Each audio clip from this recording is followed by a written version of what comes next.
Hi, I'm Zach. You might know me as Choirmaster Zach on the Choirmaster Zach YouTube channel. Presently, I'm taking a class at the University of Pennsylvania on digital strategies, and this is part of the final project.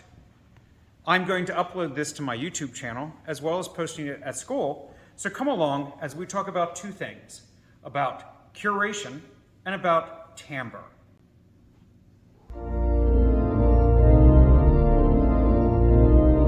Hi, I'm Choirmaster Zach, an organist and choir director with a passion for the German Baroque music of Bach and his contemporaries.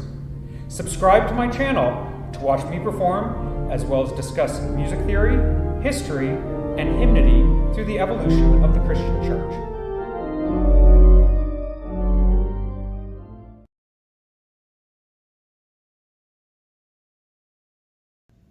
One of the topics that came up in class in this previous unit was the idea of curation and curators, and I wanted to just share a few thoughts. A curator is someone that cares for something, a collection of somethings. A curator holds special knowledge about that thing or things and is on the road to becoming an expert on those things. A curator has a present collection of work that is open to the public. A curator bridges the gap between the material or the object and the public and empathizes with the public or the audience on the needs. So the curator is basically a teacher. You might have heard me introduce myself at the beginning of this video as Choirmaster Zach. That is a historic title that was given to organists and directors of music in the German Lutheran tradition. A choirmaster is not just responsible for the choir, but a choirmaster is responsible for all of the music in a given institution. Not only that, the choirmaster is responsible for looking after this instrument, the organ in the church. So in an effect, a choirmaster is a curator. I wanted to tell you about this instrument because a whole lot of people don't know about it. The instrument is not a piano. A lot of people see the keyboard of the organ and think that it is a piano. It is not.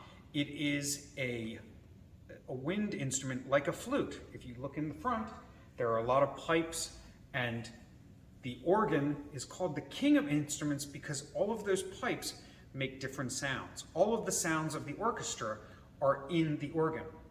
There are three main parts to an organ. There is the console. This is the console. St. Mark's, where I am the choirmaster, recently redid their console, and on June 9th, I will be playing a dedicatory concert on this instrument.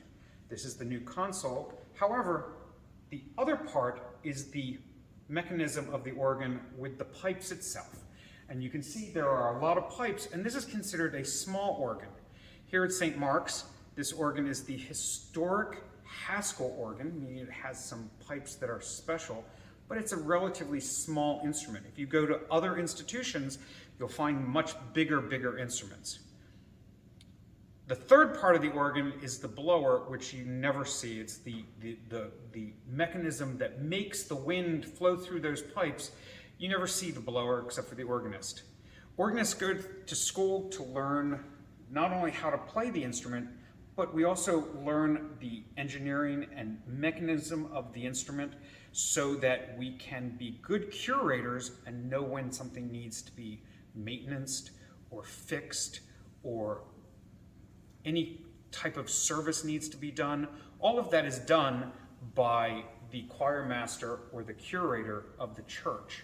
So once again, like I said, choirmaster is just another word for curator. Another part of the lecture, I believe in the last unit, was a lecture on harmony, where a gentleman used Amazing Grace and played different harmonic structures for different individuals at different levels. It was very interesting. But another component of music, besides harmony, is timbre, and that's spelled T-I-M-B-R-E, timbre, and that's the way an instrument sounds. Timbre, you could say a person playing a trumpet has the sound of a trumpet. A person playing a flute has the sound of a flute. That is timbre. If you join me at the organ, I'm going to show you some timbre. As I said a moment ago, the organ is the king of instruments because it can replicate every sound of the orchestra. Organists do this by appointing stops. These are the stops up here. And so I have stops like a flute,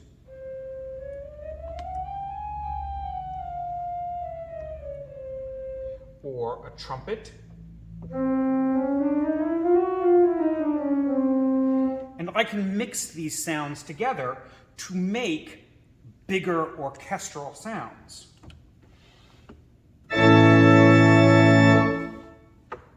However, it's not always just a mixture, and I want to demonstrate something to you about timbre and how timbre can change the elements of a piece of music. So as I said, the piano is another instrument, and the piano and the organ share a keyboard layout, but they're vastly two different instruments. The piano makes sound by little felt hammers hitting steel strings inside this case, where the organ makes sound by blowing air through pipes. But I want to talk about how timbre, how an instrument can change the meaning of a piece of music.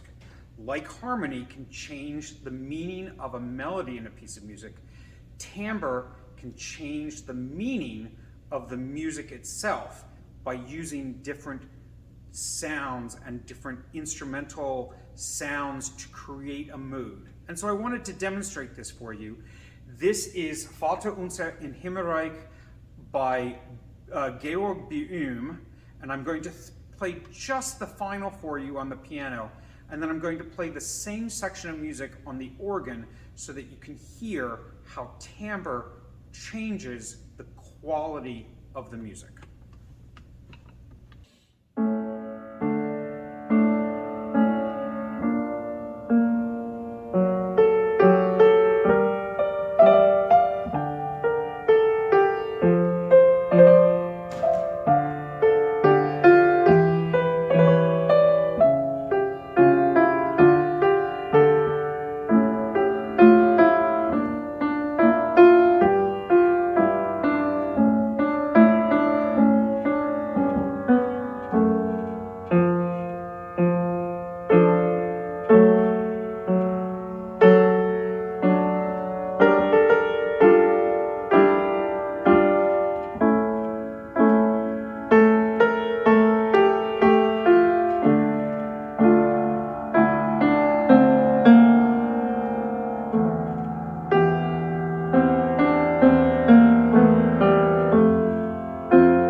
Timbre in a piece of music is extremely important. So now we're going to listen to the exact same section that I just played on the piano, but on the organ.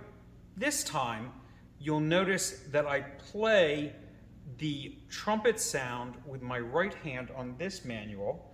I'm going to be playing the string sounds with this manual, and unlike other instruments, organists also play with their feet.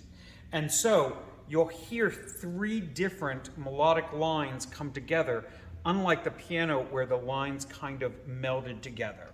So once again, this is Georg Böhm's Vater unser im Himmelreich, the last page.